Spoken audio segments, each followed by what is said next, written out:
Fala, moçada! Tudo bem com vocês? Espero que sim. Eu sou a Tati Pontes e eu tô aqui mais uma vez para a gente compartilhar a palavra de Jesus, o Evangelho conforme eu estudo, aprendo e procuro praticar na minha vida.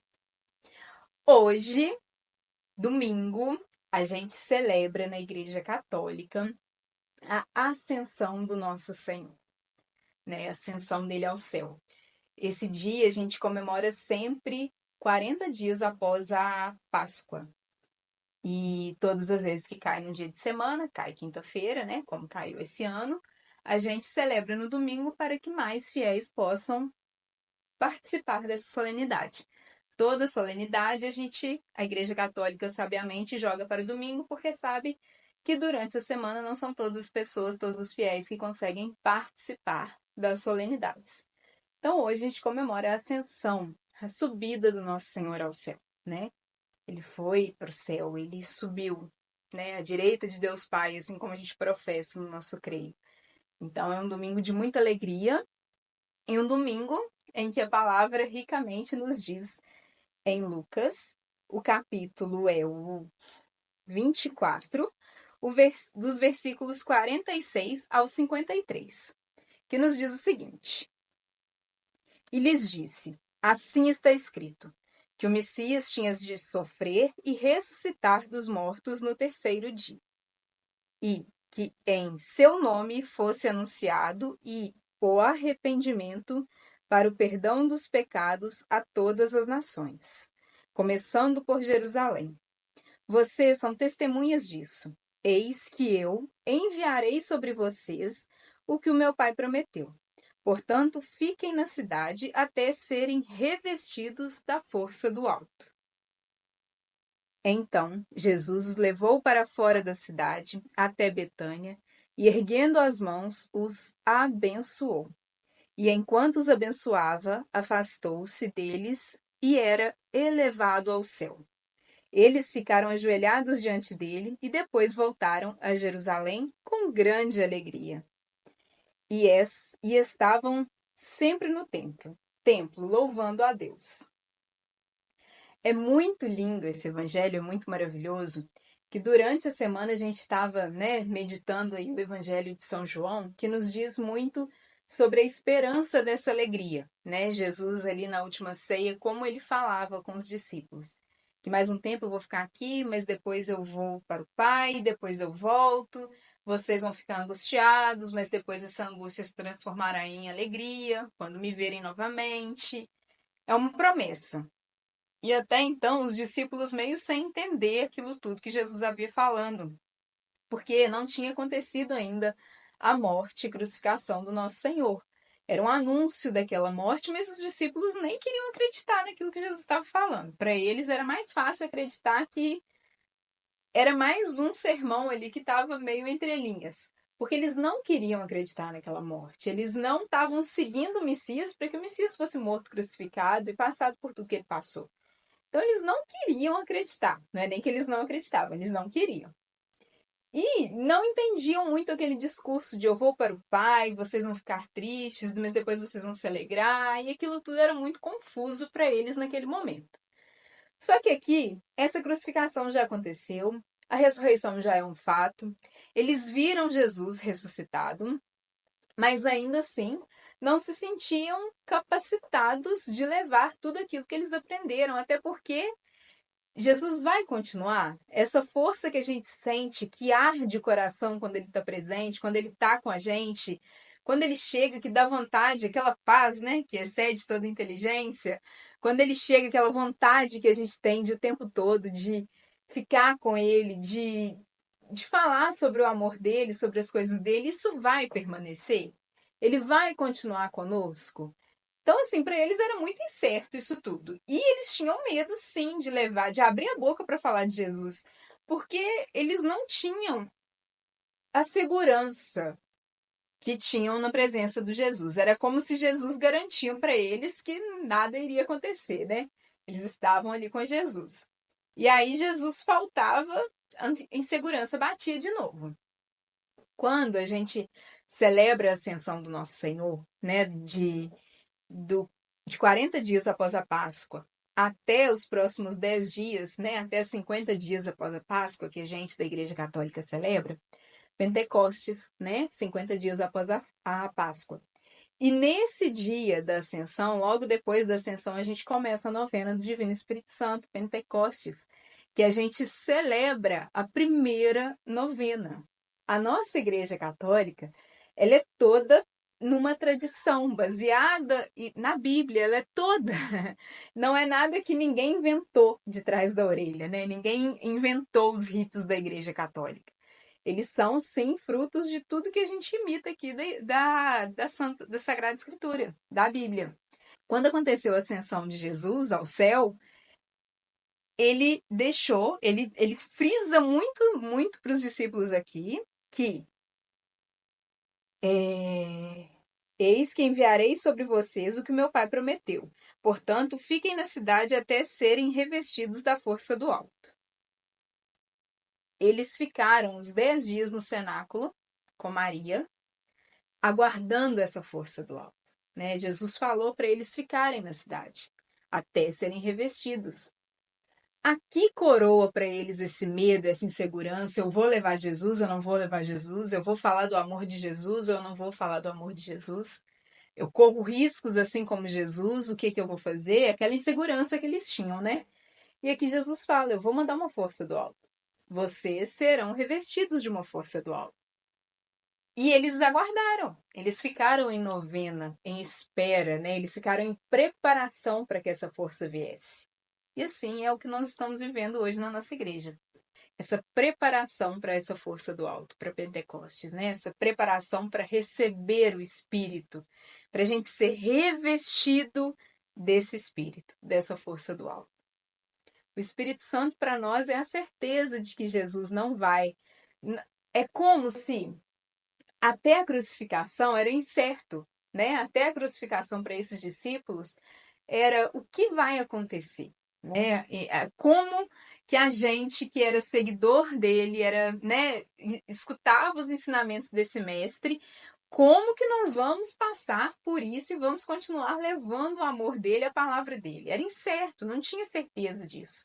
E com Pentecostes, com a vinda desse revestidos por essa força do alto, a gente tem a certeza de que sim, a gente precisa seguir levando esse amor. Esse amor, ele é tão grande, ele é tão imenso que nem a morte pôde parar, né? É um amor imparável, incansável, imensurável. É um amor que a gente não tem noção do tamanho e é a nossa obrigação levá-lo, proclamá-lo, porque sim, é um amor acima de todas as coisas, né? E quando Jesus fala que em meu nome fosse anunciado o arrependimento para o perdão dos pecados a todas as nações, começando por Jerusalém. Aqui ele nos diz sobre o nosso chamado, né? Aqui nesse versículo 47, ele nos fala sobre o nosso chamado, evangelizar a toda criatura, a todas as nações. Todos somos chamados a evangelizar. Ah, mas Tati, eu não gosto de falar em público, eu não sei falar do que Jesus fez por mim. Mas a sua vida mostra o que Jesus fez por você. A sua adoração do mais íntimo do seu coração mostra o que Jesus fez por você. Né? Você não precisa subir num altar para você falar para muitas pessoas, para elas poderem enxergar o que Jesus fez por você e o que Jesus pode fazer na vida delas, caso elas se abram a essa graça. Basta você, com o seu sorriso, com o seu gesto, com o seu tratar as pessoas, com o seu levar verdadeiramente esse evangelho com a sua vida. Não é necessário falar, cada um tem um dom de evangelizar. Cada um vai ter uma forma, cada um vai ter uma voz para o canto, para o louvor, para as obras, né? Para servir de alguma forma na organização, na estruturação do reino dele, em várias formas de evangelizar. Isso tudo é evangelizar. Quando a gente acha que vai ter um evento de evangelização, que o padre famoso vai falar para multidões, por trás daquele padre tem muitas pessoas evangelizando. Muitas mãos foram colocadas em prática para que chegasse aquele anúncio da palavra até você. Então, sim, essas pessoas estão evangelizando a todas as nações. Nós somos chamados a isso. Faça o que você pode, como pode, para levar esse amor. Tenha certeza do alcance desse amor, porque é o que eu sempre falo. Nós não somos o destino desse amor, nós somos a porta. Ele me usa aqui para falar com vocês como uma porta. Eu sou só a passagem. O destino final sempre vai ser ele. Então não importa a forma que eu use para levá-lo, evangelizá-lo, né? É claro que cada um tem o seu chamado e você precisa obedecer esse chamado, porque senão fica você por você mesmo. Você não está evangelizando, né? Você está falando o que vem na sua cabeça, né? O que é sai do seu coração, do jeito que tem que sair, a sua opinião. E isso não evangeliza ninguém. Nós somos chamados a levar essa palavra aqui, ó, que está escrito aqui. O que ele deixou de ensinamento que foi escrito aqui. A vida dele toda está aqui. Então a gente é chamado a isso e tem que fazer dessa forma. Não tem uma segunda forma, não tem um segundo jeito. Mas desde que esteja tudo embasado aqui, a sua vida seja pautada aqui, o endereço é o mesmo, é ele. As pessoas vão passar por você até chegar nele, que é o caminho, a verdade e a vida. Esse é o nosso chamado. Evangelizar. Não deixe de falar desse amor quando você tiver oportunidade. Não deixe de esclarecer quando você tiver oportunidade, caso você já tenha sido esclarecido numa determinada verdade. Não se calha esse amor, né? É o que eu sempre falo, quando a gente olha para a cruz e vê o preço que ele nos comprou, né? O sangue derramado por nós, qualquer coisa que a gente faça é mínimo, é mais que a nossa obrigação falar desse amor. É como se fosse lógico, não existe outra lógica, outra razão para a vida a não ser falar desse amor. E ele nos capacita, ele é tão maravilhoso que ele pede isso, né? Ele fala, e que em meu nome seja anunciado o arrependimento e o perdão dos pecados a todas as nações. Então, no nome dele a gente vai fazer isso. Eis que eu enviarei a vocês o que o meu pai prometeu. Portanto, fiquem na cidade até serem revestidos pela força do alto. A gente precisa escutar a voz de Jesus, obedecer ao que ele nos diz e nos mantermos aguardando essa força. A gente precisa saber o momento de agir na nossa vida, na nossa caminhada e com as pessoas que ele coloca nos nossos caminhos. Porque a gente tem um tempo para isso. A gente precisa escutar ele falando. Espero eu te revestir para isso. A gente já, quando a gente recebe no batismo o Espírito Santo e na confirmação, na crisma, a gente reafirma esse batismo, né? A gente recebe, reacende esse Espírito em nós que a gente já recebeu. A gente ora o vinde, mas é um vinde que eu estava até vendo um padre falar sobre, que o vinde é da Bíblia, né? A gente segue todas as orações que estão na Bíblia, a gente clama pelo vinde Espírito. Mas ele já está aqui. Se eu o recebi no batismo, ele já está aqui. Então eu preciso pedir para que ele reacenda, que ele exploda em mim, para que assim eu possa falar do amor com clareza, com misericórdia, com acolhimento, com verdade. Somente o Espírito é o comunicador perfeito. O Espírito Santo, a chegada do Espírito Santo sobre os apóstolos, sobre a igreja, sobre nós, né, que somos discípulos também, que somos continuidade desse discipulado, é a certeza de que ele é vivo, que a igreja é viva, que as pessoas que aqui estão inflamadas por esse amor, sabe? Que estão revestidas dessa força do alto, assim como nosso Senhor nos disse. E é tão maravilhoso que, revestido por essa força do alto, né, aguardando essa força do alto, e logo após que eles veem o nosso Senhor, a ascensão do nosso Senhor ao céu, eles não conseguem mais sentir tristeza, porque ali está tudo claro, ali não tem dúvida mais, ali não tem certeza mais, ali eles não acham que pode acontecer ou que não vai acontecer, eles já sabem que dentro deles Jesus escolheu ficar, Jesus vai permanecer, que inflamados por esse espírito, eles irão levar a palavra do Senhor, conforme lhes foi orientado. E assim fala, e erguendo as mãos, os abençoou, e enquanto abençoava, afastou-se deles e era elevado ao céu. Os discípulos ficaram ajoelhados diante dele e depois voltaram a Jerusalém com grande alegria e estavam sempre no templo louvando a Deus. Toda semana no Evangelho de São João a gente vem aprendendo que Jesus fala: vocês ficaram angustiados, mas a alegria vai tomar conta. Vocês ficaram tristes, mas depois a alegria vai tomar conta. E aqui foi coroado. A alegria tomou conta. Do alto, capaz de nos manter de pé diante da cruz. De todas as cruzes que nós vamos enfrentar ao longo da nossa caminhada, até a volta para casa.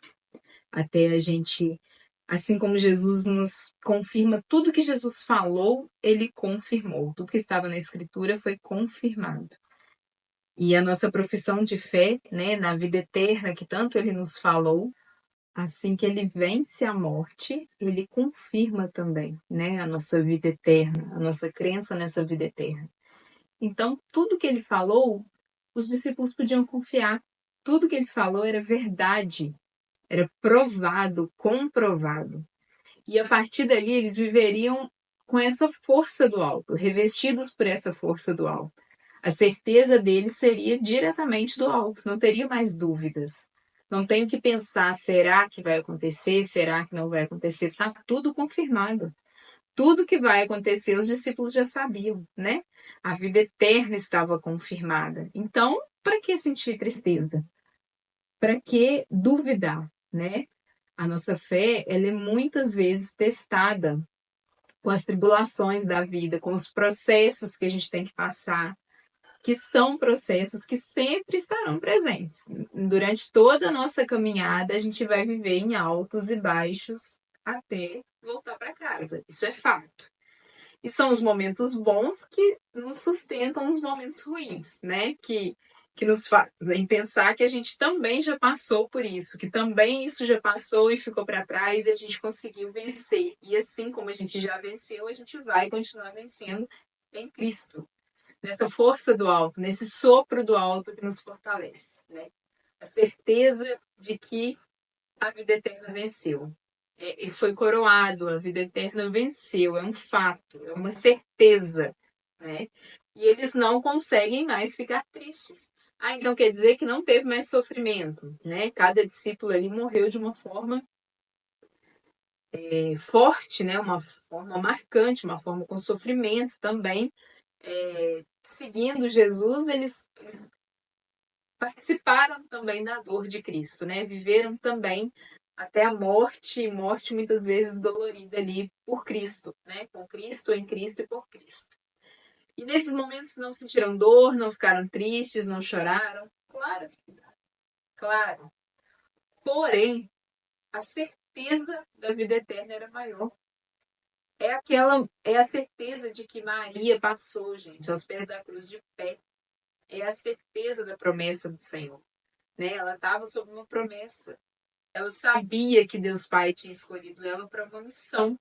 Não é para carregar aquele filho e depois aquele filho cuidar dela da velhinha e ela, né, depois ela morrer e o filho ficar construindo, terminando a vida dele, a caminhada dele. Não, ela não sabia qual seria o projeto de Deus, mas ela aceitou o projeto de Deus. Isso a fez ficar de pé diante da cruz. É a paz que excede toda inteligência. É a paz que a gente não sabe mensurar, explicar. Mas ela existe, ela está aqui. Ela está no coração sangrando de dor por algum acontecimento, por algum irmão que eu perdi, alguma família, algum familiar que se foi, o desemprego, os problemas financeiros, tudo que vai acontecendo ao longo da nossa caminhada. São dores, são momentos de cruz da nossa vida, mas a gente está com o Espírito Santo, revestidos da força do alto. E a gente precisa, por isso a importância de clamar ao longo do dia várias e várias vezes. Vinde, Espírito Santo. Não no sentido de vir entrar em mim, porque ele já está aqui dentro, né? No meu batismo eu já recebi ele, na crisma eu confirmei que eu recebi ele, que eu quero continuar vivendo revestida com essa força do alto. Mas quando eu chamo vinde, eu chamo acende, né? Explode em mim, faça com que eu enxergue o que eu não estou vendo aqui na minha luta diária. E acontece várias e várias vezes. A gente só precisa estar centrado nessa força do alto. Jesus não fala que vocês têm que dar conta do rojão, seja o que vier, sozinhos, e eu estou indo embora, eu vou voltar para minha casa, vocês ficam aí. Não, eu vou ficar com vocês até o fim dos tempos. até vocês voltarem para casa, ou eu voltar, se vocês ainda estiverem aqui, é uma certeza. Todo cristão devia viver sobre essa certeza. Ele está conosco todos os dias. Ele vê o que ninguém está vendo, ele enxerga as dores que só você, mais íntimo do seu coração, tem, ele está vendo. Chame ele para perto dessa dor. Chame ele para perto desse momento. Clame várias e várias vezes. Vem Espírito Santo, acende em mim o seu fogo abrasador, acende em mim essa vontade, essa certeza de que eu sou revestida pela força do alto, né? E essa força que me dá fortaleza, ciência, sabedoria, temor de Deus, todos os dons, né? Clama pelos dons, clama por tudo que o Espírito Santo pode te levar a conhecer, pode te levar a experimentar. O Espírito Santo, ele é a nossa força do alto. Jesus nos deu essa força do alto. Uma promessa do meu Pai, uma promessa do nosso Pai, Jesus nos diz. O nosso Pai prometeu e cumpriu a força do alto. Pentecostes está aí. Ele já está aqui. Mas eu preciso pedir para que acenda em meu coração, todos os dias, cada dia mais, essa força do alto. Que todos os dias a gente seja revestido por essa força, para que a gente possa encarar as nossas lutas diárias, os nossos problemas, tudo que a gente tem para enfrentar, sabendo que a gente não está sozinho, a gente está revestido pela força do alto. Com Ele, por Ele e para Ele, sempre. Né? A nossa vida é voltada para o Cristo. Sempre em Cristo, com Cristo e por Cristo. Amém? Tenha uma excelente semana, moçada, e até semana que vem.